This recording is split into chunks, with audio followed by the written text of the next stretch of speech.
Welcome to Inside Voices, a well-read magazine, Between the Pages podcast. I'm joined today by my dear friend and co-host, Jeffrey Dale Lofton. Jeffrey and I are so excited to enter into conversation with debut author Amy Pence. Welcome, Amy.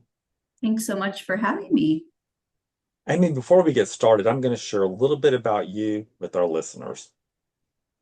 Author Amy Pence's work spans poetry, hybrid fiction, interviews, and essays. Her full-length poetry collections include Amour, and The Decadent Lovely. Her hybrid book, Incandescent, winner of the Eyelands International Poetry Award in Athens, Greece, blends fiction, poetry, and scholarship. In 2019, Amy launched her chapbook, Your Posthumous Dress, Remnants from the Alexander McQueen Collection, with a unique fashion art reading that supported a national nonprofit dedicated to reversing the addiction crisis.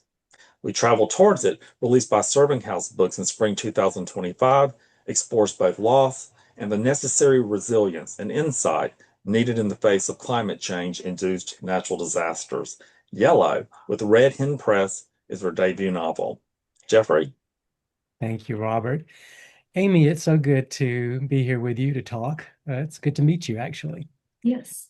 So I'll start off with, the novel opens in 1973, and it's such a fascinating moment in American history with Watergate and the space program and the women's liberation movement and just so much more cultural change. What drew you to that particular time period for Z's story? Well, it was interesting that I found out about the slime mold, and the intelligent slime mold was apparently discovered in a backyard in Louisiana. And so I got interested in the slime mold and what made it intelligent. And so I did a little research on that. But then in the same time, for some reason, I thought, well, what else happened in 1973? And I just looked it up. And it was a time of huge change, cultural change. And so the Watergate hearings, specifically, I looked at that summer because it was found in the summer. So the return of the POWs from Vietnam, the Watergate hearings, and Skylab. So, and Skylab was the first kind of space station that was doing scientific research. Specifically, they were looking at the sun and the solar arrays. So they had a little bit of a troubled mission. And so I just started getting fascinated by all those different things that were just happening that summer. And yeah, it seems like those events then became my journey that I kept coming back to as much as I could. Well, let's talk a little bit about that slime mold. Yes. Yeah, I'm wondering, Jeffrey, if I'm smarter or if slime mold is smarter. That's a debate for another day, I think. I Okay, don't know if we won't figure that out today. not today. I don't think so. Not definitively. Right. Opinions, but not definitively. No. So that slime, it's such an unusual and intriguing presence in the novel. How did you first, like you talked about it being discovered in the backyard? How did you first stumble upon it? And when did you realize that it might be a major part of your novel? Well, I actually read about it in a book on meditation. And I'm hesitating to say who wrote the book just because I'm saddened that he is in the Epstein files. Oh, So initials DC. So what I liked about it was just one paragraph about this slime mold, and that the idea is that we want to be thinking that plant life, and especially this plant life, is another consciousness. And so for me, that just stuck with me for a few weeks. I just kept mulling over this idea. that this plant life had consciousness, and then did more research, and I found it just so happened, and this was in 2020, and so it was in the middle of COVID, basically. But just a year before, there was a special on Nova called The Secret Life of Slime. And so I watched that and just did research on this unclassifiable creature. It has, I think, 720 different genders. That means it can mate in all these different ways. But it's one cell. It's a one-celled organism. So if you put it in a blender and you put it on a agar plate, it will come back to itself. So it's seeking itself all the time in a way. So, and it will reshape, reform. It will respond to any kind of trauma. It will adjust to that. So if they put some salt on the plate, it'll take its time, and then it will acclimate to that. And so it also can solve maze. It'll go through mazes. It charted the Tokyo subway system, and it's kind of hard to. It found the most efficient routes of the Tokyo subway system, which is what, of course, engineers had to put together. It took them a long time, but the slime mold found the most efficient routes. My goodness. So, yeah. The slime mold definitely is more intelligent and resilient than I am. No, we don't know that for sure. Not yet. Not yet. Let's not go there. Yeah, I don't know about that, Robert. We'll see. Time will tell. It will. So, Amy, your character Z forms this almost mystical connection with the organism she discovers. What interested you about that idea of deep connection between a human being and something from the natural world? Yeah, I would have to say that I feel like that a lot of young people before puberty have a stronger sense of mystery and a stronger sense of really, being part of something bigger, a bigger consciousness. And so even, I felt that as a young girl. And I watched my daughter, who's now 30, but as a baby, I also got the sense that she had some bigger sense of herself. She was not yet a, firm personality, but was part of something bigger. So I think that's what I wanted to capture, and which I think is a precious time in a child's life, in that they're awakened to something bigger than themselves. And there is one scene where I feel like it's a little bit, it could be a sexual awakening too. So she's 12 years old. She's almost a teenager. And so I think it's all kind of wrapped together for her. I think you did it well. Thank you. Amy, the story moves across time and follows quite a few threads. And when you were writing the story, did you always know how those threads would come together, or did you discover that structure along the way? I did not know how it was going to come together. And now I can look back and say that my journey was a little like the slime mold's journey, in that it was almost little fractals and branches that spread out. And so I would just get clues. I would get clues from one chapter to the next chapter.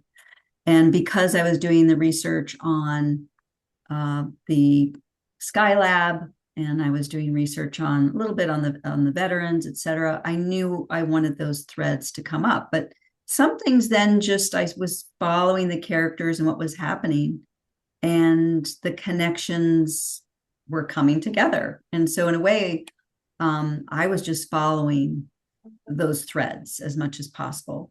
Now, I did go back later and, I thought, oh, there's a gap there. And so, pretty much when I got halfway into the book, I realized that I needed to know how it ended.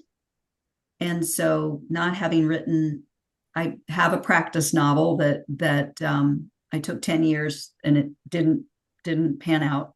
But this was the one where I thought, oh, okay, I really need to know at a certain point where the end is. And once I had that, then I could go back and maybe fill in chapters. Hmm. I hope I So, answered your Amy, question. yeah, I think, yeah. So, Amy, there's a moment in the book where trauma disrupts Z's connection to this mysterious force in her life. Were you consciously exploring how trauma can interrupt the way we understand ourselves or the world? I would say that yes and no. I didn't know that it was going to happen when I started writing that chapter. And actually, that chapter came in the form of a poem. It was more of a poem that I was writing about Z. And so I kind of didn't know, but then I knew that yes, this had to happen.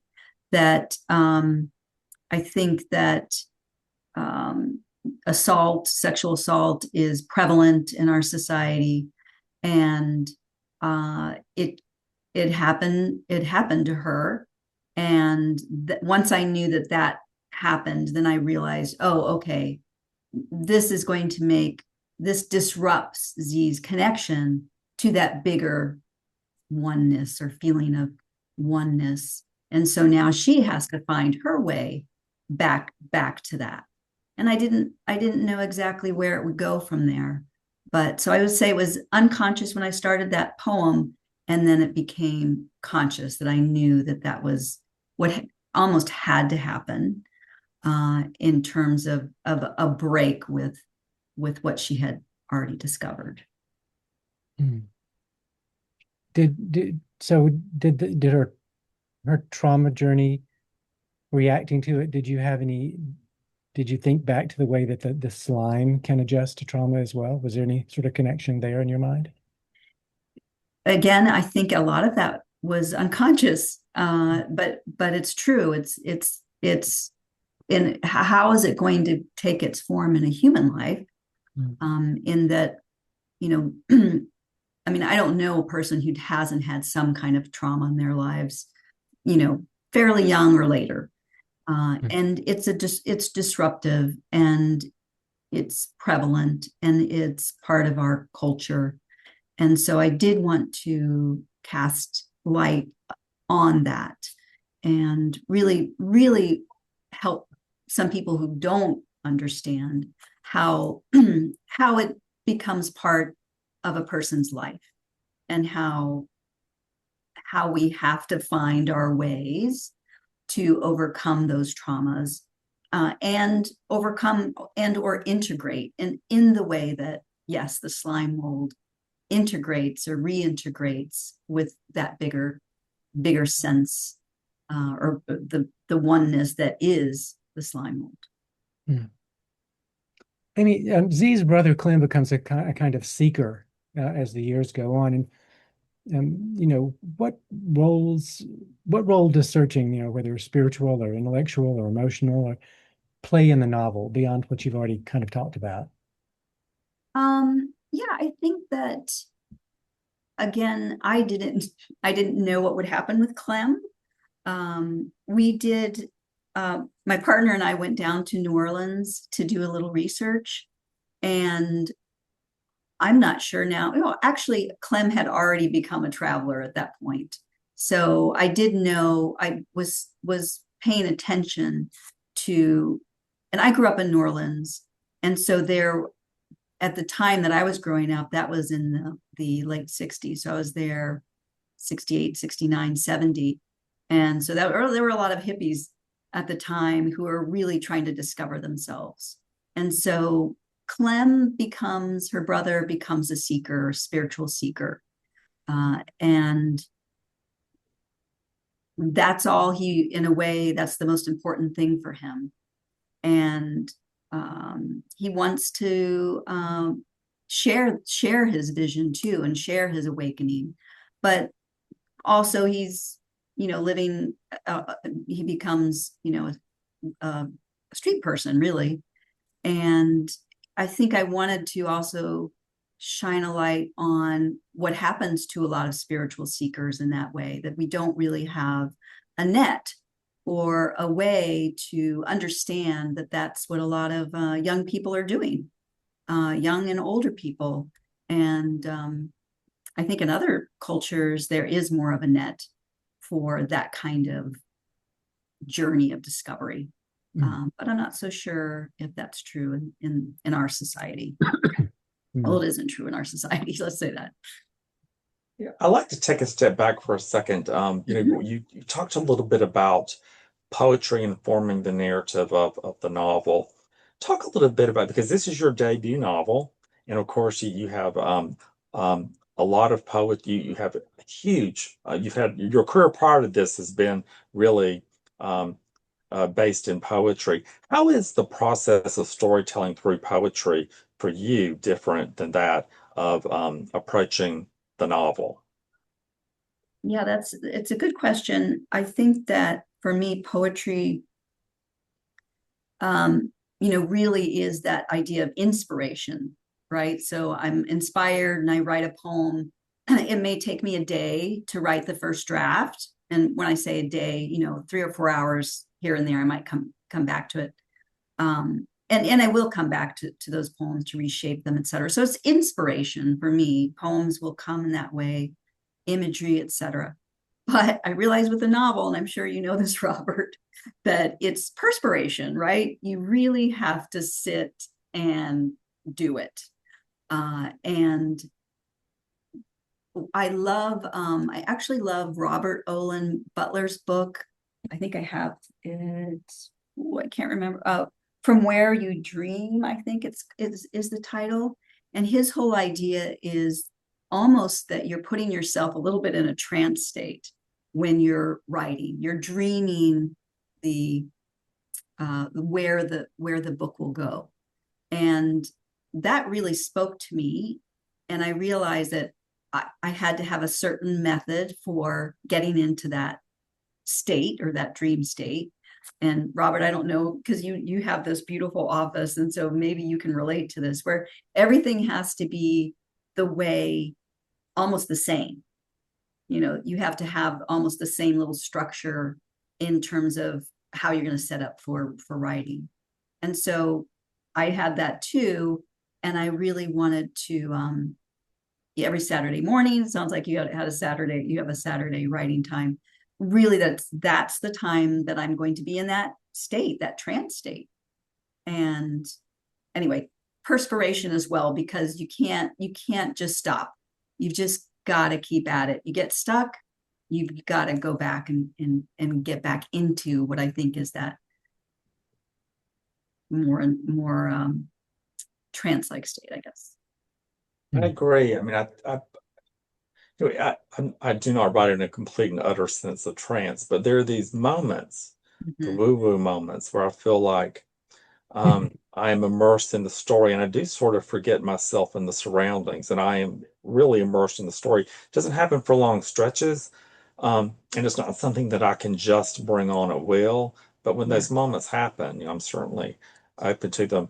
Jeffrey, what about you? Have you ever experienced anything like that? I sort of call it, I sort of think of it as being in the zone, and Hmm. I find it difficult to get into the zone. Sort of, push everything out, um, um, push everything away, except for the act of, connecting with the story and getting words on the page. And so that's the challenge for me. Sometimes it just comes, and I Yeah. wonder why. And Yeah. other times it eludes me, and I wish I, could just sort of um, just go into it intentionally, but it's difficult to sort of make your mind go there. Yeah. Um, but I know exactly what you mean. It doesn't last long. It can last for, Yeah. a writing session, but I just wish that I wish I knew how to get there. Con Mm-hmm. Concentration's really what it is, I guess. Yeah. And I have to say that I felt like that book was and somewhat I kept thinking, oh, I feel like I'm in a state of grace. I just felt like, wow, I found my way in, and a lot of those chapters were just coming. My second book that I've been working on is not happening in that way at all. So a lot of stops and starts. I can't seem to get, as you said, into that zone. That's a good way to talk about it. So yeah, I guess every book is different. Every book is different. I believe that you have to learn the book, how to write the book you're writing. Wow. I mean, I just believe that that's so true because every book has its own life. Jeffrey and I are sort of accountability partners, and I harass him on the weekends with morning text. Are you writing yet? How many words? It doesn't seem to be working yet, so I don't know why I've not been able to whip him into submission. I'm very gentle and supportive. Yes. And clearly that's working because he's, got his new book and he's well on his way to another one. So I think I'm a more successful partner in that than I you. will give you that. Okay. But you try, you certainly try, and I do try. appreciate it. Amy, one of the things I love about Yellow is the way it blends science and philosophy and story. Did you find yourself doing a lot of research on that, or were those interests already part of your imaginative world? Well, some of them were, but some of them I did have to follow some threads. So I didn't really know a lot about physics at all, quantum physics. And so I'm a little frightened that any physicist would read some of my chapters and go, "What? That's what you got?" So that was a journey. That was and I didn't include a lot of things that I found fascinating. And mostly what I found fascinating was the rivalry between the physicists, but also how they were rivals and good friends. And they just so I guess my way into anything seems to be through the human. So Einstein, and how then he became fascinated with the Indian writer that I include. I can't remember his name. I think it's Tagore. So he got fascinated with this Hindu mystic, and they had a correspondence back and forth. And so, yeah, I just that was all very fascinating to me. And I think I mentioned that the one thing that I'd always been interested in were these Watergate tapes with Nixon, and I have no idea why. I think it's just because it was all happened when I was young, and I felt kind of betrayed by Nixon. I don't know what young people probably think now, because that was what trumped light. But yeah, I just wondered what were on those tapes that they had to obscure and erase. And I think that it was just something that I've always been interested in. And then I did a little bit more of a deep dive for this book and included it. So, Amy, after spending so much time with this beautiful and very unique story and your characters, what do you hope readers will carry with them after they close the book? Yeah, good question. I think that I'm hoping that they'll have a sense of a bigger consciousness, and that we can think of all the different kinds of intelligences that we have access to. So, marine life, we have whales, dolphins, the octopus, all who are we now know are very intelligent. And so now we have this plant life as well. There's a wonderful researcher, her last Gagliano, I can't remember her first name now, but she's really, really looking at all kinds of plant life and showing how they have, she does studies with them just as you would with any animal. She's just set up studies with plant life as she would with animals, by depriving them of things, and just kind of the Pavlovian way. And she's found plants are have a consciousness as much as maybe you would say a snail has a consciousness or something, right? So there is something there, and we're discovering more and more. So I guess the takeaway is, let's be open to these different forms of consciousness and see how they can help us evolve better, if possible. And then I think also the idea, the takeaway is, how do we integrate trauma, or how do we deal with trauma? And let's, Z's an account of someone who almost took her whole life, but that informed her art. So she's an artist as well. And so the value of art in helping us to overcome / integrate trauma into our lives, so that we are bigger and whole and more whole. Amy, we are at the end of our time together. But Okay. before we part ways, share a little bit about with our readers and listeners how they might learn a little bit more about you. How they will learn a little bit more about me. Oh, just in terms of Your socials. My socials. Thank you. I'm on Instagram at Amy _Pence _writer. I also have a Substack that I do twice a month. I've fallen off a little bit just because of all the stuff that's happening. So it's Amy's Vibe Tribe on Substack, and yeah, I'm on Facebook. And your beautiful website I was checking out today. Oh, thanks. My website. Yes, www.amypence.com. Amy, I'm so excited for you. I loved your book, and I wish you every success. Thank you, Robert. So Amy Pence's Yellow coming out, making its way out into the world soon with Red Hen Press. Gentle listeners, until next time, for Well-Read Magazine's Inside Voices, I'm Robert Gwaltney. And I'm Jeffrey Dale Lofton. And remember, to be creative is to be courageous. Thanks so much for joining us.